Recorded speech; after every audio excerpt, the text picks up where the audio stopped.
Ադրբեջանը հերթական անգամ անհեթեթ պահանջներ է հնչեցրել Հայաստանում բնակեցնել 300,000 ադրբեջանցու։ Այս մասին հայտարարվել է Բաքվում ընթացող մշակութային ժառանգություն և վերադարձի իրավունք։ Հայաստանից արտաքսված ադրբեջանցիների մշակութային ժառանգության վերականգնումը որպես արդարության, հաշտեցման և խաղաղության ուղի համաժողովում։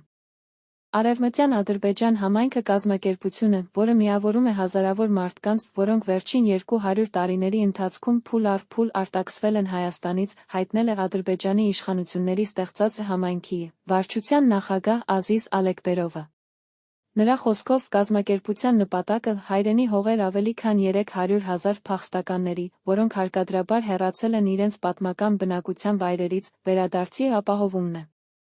Հիշեցնենք, որ Ադրբեջանը աչք է դրել Սյունիքի մարզի վրա։